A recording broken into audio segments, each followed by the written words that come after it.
Olá, sou Ana Júlia Magalhães Palma, estudante do curso de Direito na Unicesumar.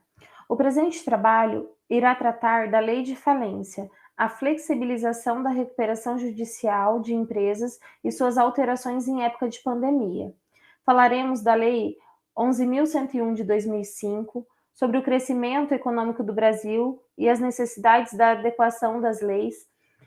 Falaremos sobre a realidade social e econômica agravada pela pandemia e a necessidade da alteração da lei mencionada.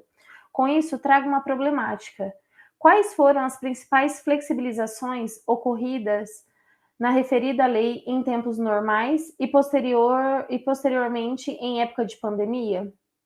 Com isso, o objetivo do nosso trabalho é estudar acerca dos conceitos de empresa, empresário, sociedade empresária, falar sobre a lei supracitada, estudar a respeito da recuperação judicial de empresas e a flexibilização da lei em época de pandemia.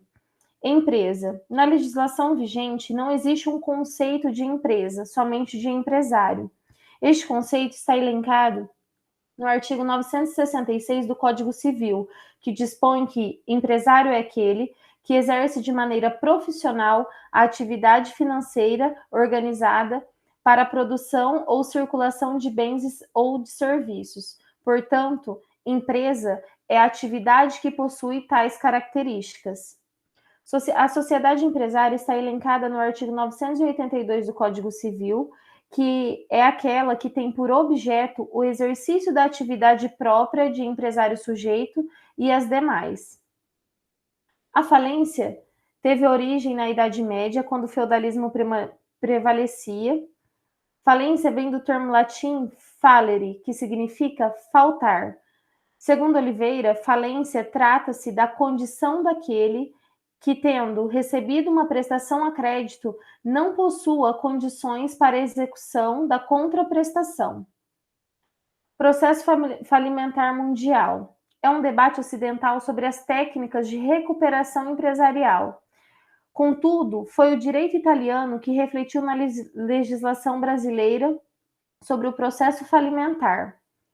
Processo falimentar brasileiro teve início desde a descoberta do Brasil. Em 1890, houve o Decreto 917, que previa métodos preventivos à falência. Em 1908, instaurou a Lei 2024. Em 1939, houve um movimento que objetivava amparar o devedor para que a empresa continuasse como unidade econômica nacional. A Lei 11.101 de 2005, que fala sobre a recuperação, que fala sobre os processos de recuperação e suas alterações, engloba todos os tamanhos de empresa, excluindo somente algumas. A inovação abrangida pela lei é de manter os recursos produtivos da organização e sua manutenção e a negociação com os credores. Essa lei trouxe uma nova ordem de prioridades. Ao ser decretada a falência empresarial, ela precisa citar todos os que possuem valores a receber da massa falida, onde Minichelo nos traz uma ordem decrescente de preferências para pagamento. Para evitar a falência, o legislador propõe a recuperação judicial e extrajudicial. Mas, para que seja possível a recuperação judicial, deve ser verificada a viabilidade da empresa, ou seja, há um plano de recuperação, quais os critérios precisam ser eleitos para a sua avaliação?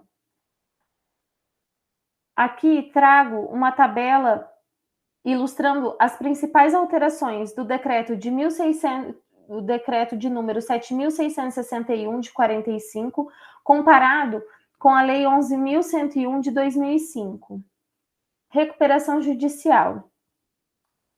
Procura viabilizar a restauração da organização em crise, atribuindo um administrador judicial, que tem como função fiscalizar as atividades do devedor, assim como o cumprimento do projeto de recuperação judicial. Para que seja instaurado o processo de recuperação judicial, deve ser apresentado um pedido juntamente com um plano de pagamento, e esse plano de pagamento deve ser comprovado mediante a fotos e comprovantes de que está sendo seguido. A flexibilização da lei em época de pandemia. A crise econômica já instaurada aqui no Brasil se agravou com o início da pandemia do coronavírus, tendo a necessidade, então, da lei de recuperação. Então, em 23 de janeiro de 2021, entrou em vigor a nova lei de falências e recuperação judicial de número 14.112 de 2020, com o objetivo de reduzir os efeitos da crise, auxiliando a negociação entre credor e devedor.